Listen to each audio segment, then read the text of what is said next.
사랑하는 성도 여러분, 무더운 여름 날씨가 계속되는 가운데 있습니다.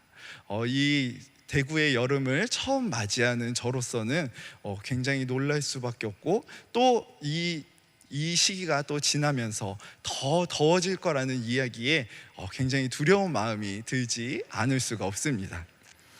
그리고 혹여나 이 뜨거운 무더위에 우리 성도님들께서, 그리고 또 우리 사랑하는 자녀들이 혹여나 건강이 상하는 일이 없을지 염려가 되기도 합니다.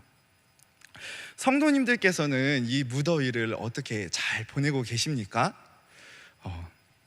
아마 더위에 지쳐서 짜증이 나실 때도 있고, 그리고 또 원래 여름이란 이렇게 더운 것이지 라는 생각에 이것을 그러려니 하면서 보내실 때도 있으실 것입니다. 그런데 우리 모두가 알고 있는 한 가지 사실이 있습니다. 그것은 바로 이 뜨거운 여름이 지나면 바로 가을이 온다라는 사실이죠. 아직 여름이 많이 남았는데 벌써 가을을 이야기한다니 너무 이른 것이 아닌가라는 생각이 드실 수도 있습니다. 그러나 제가 나누고 싶은 것은 이 우리를 뜨겁게 하여 지치게 만드는 이 여름이 지나면은 하나님께서는 반드시 선선한 가을을 맞이하게 하실 것이라는 것이고, 그리고 그것과 함께 이 시기 또한 하나님의 인도하심 가운데 우리가 잘 감당해내야 할 시기라는 것입니다. 지금 우리가 살고 있는 이 시간은요, 하나님께서 우리에게 허락하셨으며 하나님의 그 선한 인도하심 가운데 우리에게 주신 복된 시간입니다. 그러므로 우리는 이 시간을 어떻게 하면 더 잘 감당할 수 있을지, 하나님께서 우리에게 허락하신 이 시간을 우리가 하나님의 뜻대로 어떻게 잘 감당하며 살아갈 수 있을지를 고민해야 할 것입니다. 여러분, 우리가 하나님의 그 사랑과 은혜 가운데 받은 이 시간을 잘 감당하기 위해서는 어떻게 살아야 할까요? 그 답은 한 가지뿐일 것입니다. 그것은 바로 우리의 삶의 이정표인 하나님의 말씀을 따라 사는 것입니다. 우리는 지금 그것을 위해서 이 자리에 함께 나왔습니다. 바로 하나님의 말씀이 우리에게 뭐라고 말씀하시는지, 우리는 어떻게 살아야 할지 그것을 듣기 위해 이 자리에 나온 것입니다. 그러므로 오늘 우리가 이 말씀을 통하여서 하나님의 그 사랑과, 그리고 또 하나님의 은혜, 그리고 또 우리가 어떤 마음으로 어떻게 살아야 할지를 찾고 깨닫게 되는 이 시간 되기를 소망합니다. 오늘 본문은 호세아 11장의 말씀입니다. 이 말씀은 오늘 설교의 제목과 같이 하나님의 놀라운 사랑이라는 한 단어로 정리될 수 있을 것입니다. 왜냐하면 우리가 이 말씀을 하나하나 살펴보게 되면 우리도 똑같이 하나님의 놀라운 사랑을 고백할 수밖에 없을 것이기 때문입니다. 본문 1절은 하나님께서 이스라엘, 즉 하나님의 백성 삼으신 그들을 부르셨던 것에 대해서 말씀하고 계신 것을 볼 수 있습니다. 그런데 여기서 우리가 주목해 보아야 할 것은 바로 하나님께서 그들을 어떤 시기에 부르셨는가, 그들이 어떤 상태일 때 부르셨는가라는 부분입니다. 오늘 본문은 하나님께서 이스라엘이 어렸을 때 부르셨다라고 말씀합니다. 여기서 나르라는 단어로 표기되어 있는 이 어리다라는 단어는 철이 없다, 그리고 연약하고 힘이 없다라는 의미를 가지고 있습니다. 이것은 하나님께서 이스라엘이 어떤 상태 가운데 놓여 있을 때 그들을 부르셨는지를 우리에게 보여주는 것입니다. 하나님께서 그들을 부르실 때 그들은 애굽의 종이 되어 거의 죽은 사람, 혹은 시체와 다름없이 아무런 기력이 남아있지 않은 그런 상태였습니다. 무거운 노역과 힘든 나날이 계속되었기에 그들의 삶은 찌들 대로 찌들어 있는 그런 상태였기 때문입니다. 이렇게 절망적인 상태에 놓여 있던 그들, 그런데 놀랍게도 그런 그들에게 손을 내밀어 주신 분이 계십니다. 바로 여호와 하나님이십니다. 여호와 하나님께서는 무덤에 들어있는 자나 다름없는 그들을 꺼내어서 회복시키셨습니다. 그들을 억누르고 괴롭게 하던 그 애굽의 속박으로부터 자유를 얻게 하시고 아무것도 없던 그들의 손에 그 필요한 것들을 모두 채워주셨던 것입니다. 그리고 그들을 약속의 땅으로, 그들이 평안과 안식을 누릴 수 있는 그 땅으로 인도해 주셨습니다. 하나님께서는 지금 이것을 그 백성들에게 말씀하고 계신 것입니다. 그리고 그들에게 다시금 기억하게 하고 계신 것입니다. 그리고 이것을 기억하게 하시며 그들을 향하여서 내 아들을 애굽에서 불러냈거늘 이라고 말씀하십니다. 이것은 하나님께서 지금까지 이 부부의 관계로 묘사하고 있던 그 관계를 아버지와 아들의 관계로 지금 이야기하고 계시다는 것입니다. 하나님께서는 이스라엘이 애굽의 종 되었을 그때 아무것도 가진 것 없고 고통과 고난 가운데 있던 그때 그들을 사랑하셔서 아들로 삼아주셨다라는 것입니다. 여기서 우리는 그 백성을 향하신 하나님의 사랑이 얼마나 큰지를 발견하게 됩니다. 하나님께서는 이스라엘이 하나님을 정말 잘 섬겨서 하나님께 더 좋은 것을 드릴 수 있어서 그들을 부르신 것이 아닙니다. 그저 하나님께서 아무것도 가지지 않고 정말로 연약하기 그지없는 그들을 사랑하시기에 철없이 하나님을 바르게 섬기지 못하고 있던 그들을 사랑하셔서 하나님의 백성으로, 하나님의 자녀로 삼아주신 것입니다.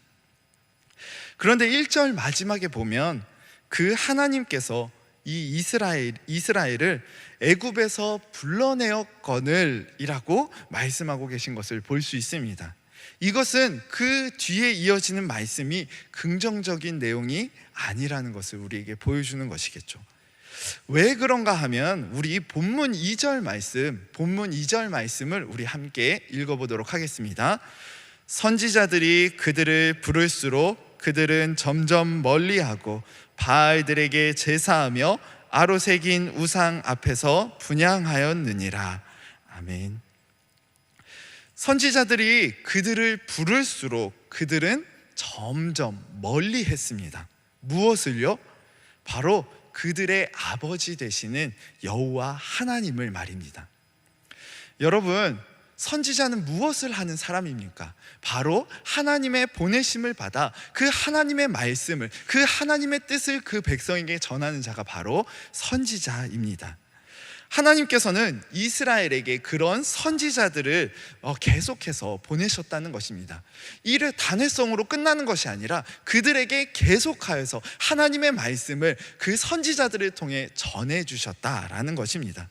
그러나 이스라엘은 그 선지자들을 통해 하나님의 말씀을 듣고도 어떻게 반응했을까요?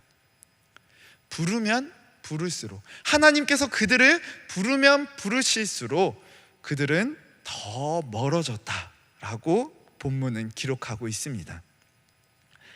하나님께서 선지자들을 보내신 이유는 그 백성을 돌아오게 하려고, 그들이 잘못된 길을 가고 있기 때문에 그 잘못된 길에서 돌이켜주기 위해서였습니다. 그러나 이스라엘은 부모님의 말씀을 듣고도 더 잘못된 길로 나아가는 그런 페르나처럼 바알들에게 제사하며 아로새긴 우상 앞에서 분향하는 죄악을 일삼았던 것입니다. 여러분, 이런 페르나를 보는 부모의 마음은 과연 어떨까요? 지금 그런 이스라엘을 보고 계시는 하나님의 마음은 어떠실까요? 우리 본문 3절과 4절 말씀, 우리 본문 3절과 4절의 말씀을 함께 읽어보겠습니다. 그러나 내가 에브라임에게 걸음을 가르치고 내 팔로 안았음에도 내가 그들을 고치는 줄을 그들은 알지 못하였도다. 내가 사람의 줄, 곧 사랑의 줄로 그들을 이끌었고 그들에게 대하여 그 목에서 멍에를 벗기는 자 같이 되었으며 그들 앞에 먹을 것을 두었노라. 아멘. 하나님께서는 그 백성을 사랑하시며 그들을 어떻게 인도하셨는지를 말씀해 주고 계십니다. 하나님께서 그들에게 걸음을 가르치시고 팔로 그들을 안으셨다라고 말입니다. 이것은 하나님께서 그들에게 올바른 길을 가르치셨고 그들을 지켜주셨으며 그들을 얼마나 애지중지 돌보아 주셨는지를 보여주고 있는 것입니다. 하나님께서는 선지자를 통하여서 그리고 그 택한 자들을 통하여서 그들에게 하나님의 뜻을 가르쳐 주셨습니다. 그들을 향한 하나님의 사랑이 얼마나 큰지, 그리고 그들의 삶을 하나님께서는 어떻게 지켜주시며 인도해 주시는지, 또한 하나님의 기쁘신 뜻이 무엇이며 어떻게 그분을 따라야 하는지 하나님께서는 모두 가르쳐 주셨습니다. 게다가 하나님께서는 그들의 삶을 구원하시며 지키시는 분이심을 그들에게 경험으로 알게 하셨습니다. 수많은 위기의 상황 가운데서 그들을 건지시고 그들을 인도해 주심으로 말미암아 그들이 믿는 그 하나님이 구원의 하나님이심을 깨닫게 해주신 것입니다.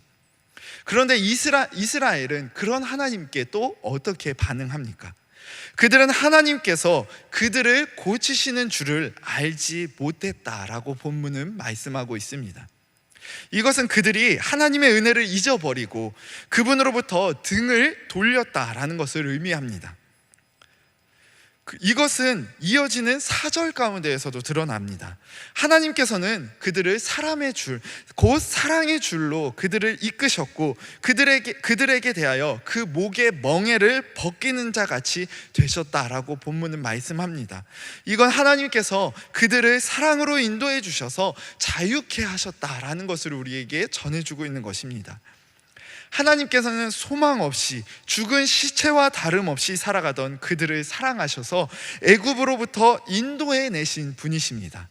그들의 멍에를 벗겨주시고 그들의 종의 삶에서 자유의 삶으로 인도해 주신 것입니다. 거기다 하나님께서는 그들 앞에 먹을 것을 두셨다라고 말씀하십니다. 여러분, 만나와 메추라기를 우리 기억해 봤으면 좋겠습니다.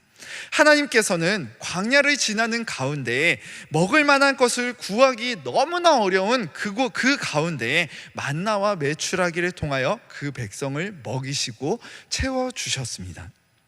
여기서 우리는 그 백성의 모든 필요를 채우시며 사랑으로 인도해 주시는 하나님을 바라보게 됩니다. 하나님께서는 그 고난과 역경 가운데 있는 그들을 붙들어 주셔서 그들을 자유의 길로 인도해 주셨습니다. 그분의 놀라운 능력으로 그 대적을 무찌르시고 그 백성을 구해 주셨던 것입니다. 그리고 하나님께서는 그들의 그 줄인 배를 매일같이 채워주시며 그들이 그것으로 말미암아 힘을 얻게 하셨습니다. 그들의 양식이었던 이 만나가 정말 놀라운 하나님의 은혜였던 이유는 무엇일까요? 그것은 그 안에 이스라엘의 어떤 수고나 노력도 들어있지 않다라는 것입니다. 그들이 했던 것은 그저 이른 시간에 나아가 그것을 거두어 드리는 것 뿐이었습니다. 그것을 예비하시고 베풀어 주시는 분은 오직 여호와 하나님이십니다. 그러므로 이스라엘이 광야 생활을 감당할 수 있는 그 힘을 얻을 수 있었던 것은 오직 하나님의 은혜라고 고백할 수밖에 없는 것입니다. 그런데 이런 놀라운 사랑과 은혜를 베풀어 주신 그 하나님께서는 또다시 이스라엘에게 배신당하십니다. 그 사랑과 은혜를 받은 그 이스라엘로부터 말입니다. 하나님께서는 이어지는 5절과 6절을 통해 하나님으로부터 등을 돌린 그들이 겪게 될 일에 대해 말씀하고 계십니다. 우리 본문 5절과 6절의 말씀 함께 읽어보겠습니다. 그들은 애굽 땅으로 되돌아가지 못하겠거늘 내게 돌아오기를 싫어하니 아수르 사람이 그 임금이 될 것이라. 칼이 그들의 성읍들을 치며 빗장을 깨뜨려 없이 하리니 이는 그들의 계책으로 말미암음이니라. 아멘. 그들이 애굽 땅으로 되돌아가지 못한다라는 것은 무슨 의미일까요? 이것은 그 뒤에 있는 내게 돌아오기를 싫어하니 라는 부분과 함께 보아야 할 것입니다. 이스라엘은 지금 하나님께 돌아가기를, 그분의 말씀과 그 사랑으로 향하기를 싫어하며 애굽으로 돌아가려 하고 있습니다. 그것은 그들이 우상을 섬기며 하나님께로 향하는 것이 아닌 하나님과는 반대된 자신의 욕심을 따라, 자신의 만족을 따라 나아가려고 하고 있다라는 것입니다. 그럼 이렇게 하나님을 떠나 우상을 섬기며 자기 마음대로 살아가려 하는 자들은 어떻게 되는 것일까요? 오늘 본문은 아수르 사람이 그 임금이 될 것이라 라고 말씀합니다. 이것은 그들이 아수르에 패하여 망하게 될 것이고, 그리고 그들이 이 아수르의 종이 되어 그들을 섬기게 될 것이라는 말씀입니다.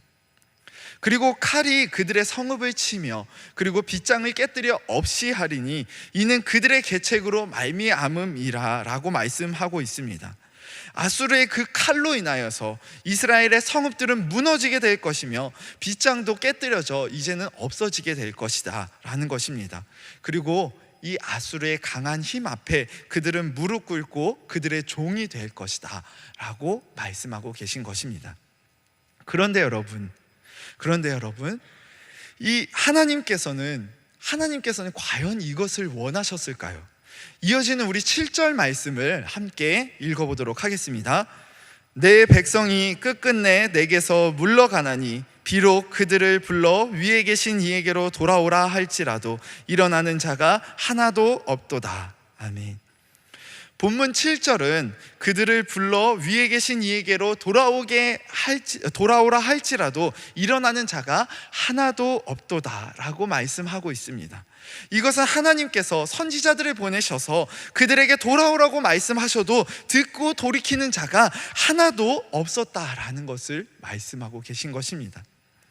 하나님께서는 그들을 심판하기를 원하셨던 것이 아닙니다.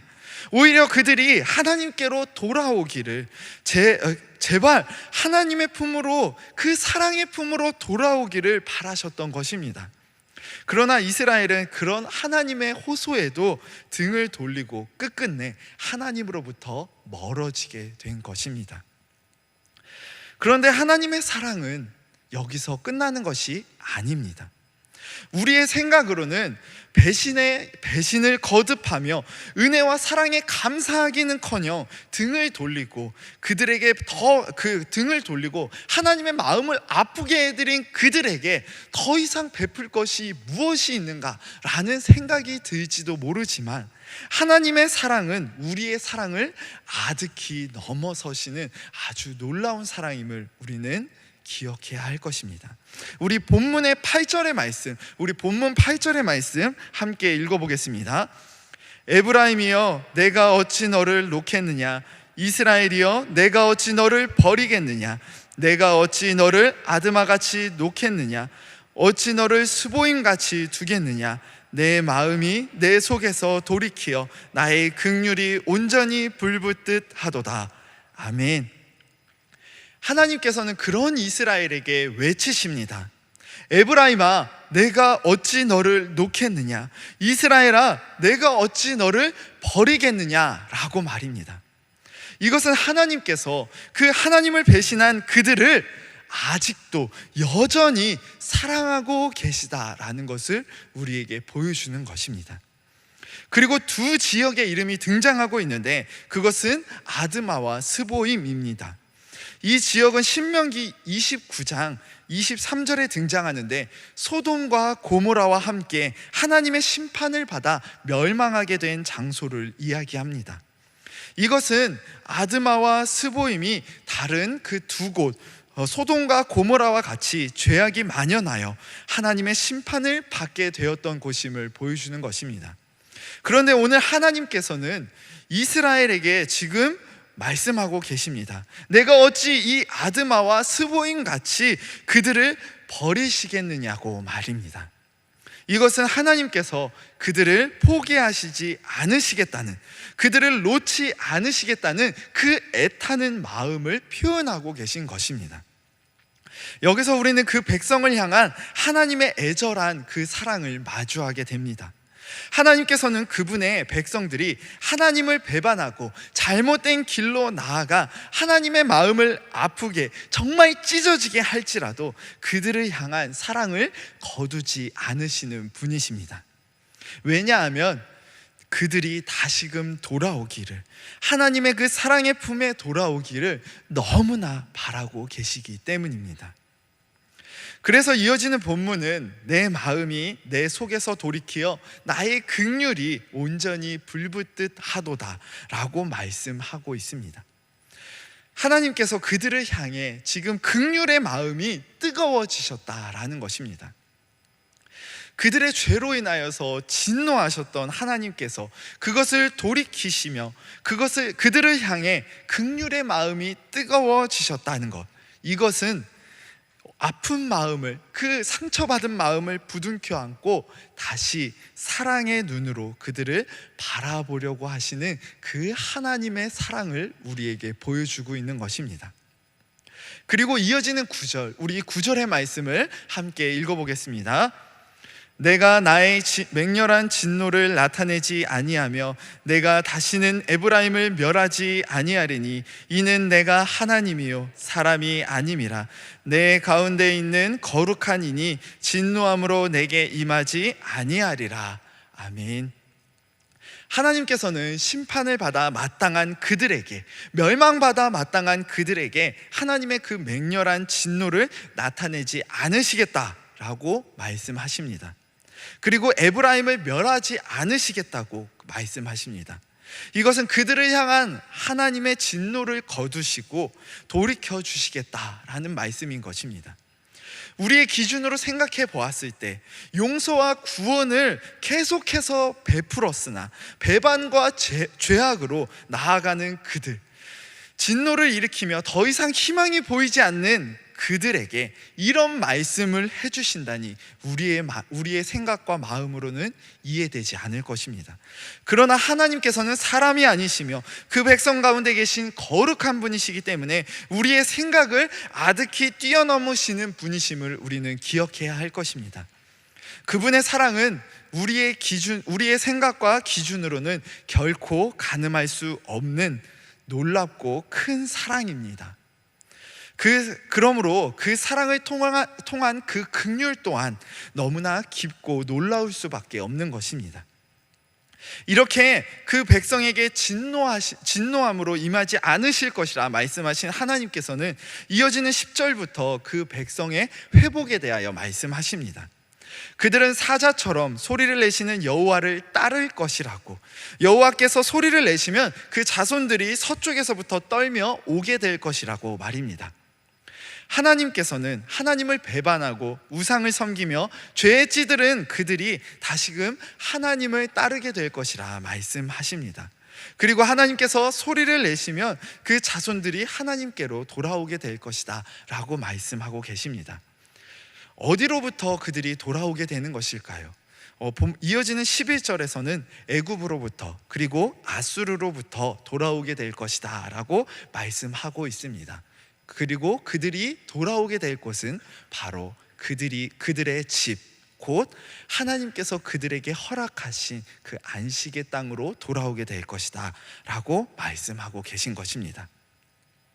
그리고 하나님께서는 마지막에 나 여호와의 말이니라 라는 말씀을 통하여서 이것을 이루실 분이 여호와 하나님이심을, 그리고 하나님께서 이것을 반드시 이루실 것임을 나타내 보이고 계십니다. 사랑하는 성도 여러분, 오늘 본문은 이스라엘이 원래 어떤 자들이었는지, 하나님께서는 그들에게 어떤 일을 행하셨으며 어떻게 그들을 인도하셨는지, 그들을 향한 하나님의 그 마음과 뜻은 무엇인지 우리에게 가르쳐주고 있습니다. 이스라엘은 원래 애굽의 종이 되어 고된 노동과 핍박으로 소망이 없던 자들이었습니다. 그들을 억누르고 괴롭히던 애굽에 아무런 발버둥도 할 수 없는 연약하고 힘없는 그들, 그런데 그들을 불쌍히 여기시며 손 내밀어 주신 분이 계십니다. 바로 여호와 하나님이십니다. 하나님께서는 그들에게 손 내밀어 주시고 그들을 부르사 하나님의 백성으로, 하나님의 자녀로 삼아 주셨습니다. 그리고 그들에게 걸음을 가르치시며 따스한 손으로 그들을 안아 주셨습니다. 그들에게 하나님의 뜻과 올바른 삶의 방향을 가르쳐 주셨으며 그들을 지키고 보호해 주신 것입니다. 하나님께서는 그들을 사랑의 줄로 이끄셨고 그들의 무거운 멍에를 벗기셨으며 그들 앞에 그들의 필요, 즉 먹을 것을 두셨습니다. 그 백성을 사랑으로 인도하시며 매인 것에서 자유케 하셨고 그들의 그 모든 필요를 채워주셨다라는 것입니다. 그런데 이런 한없고 놀라운 사랑에 이스라엘 백성들은 어떻게 반응합니까?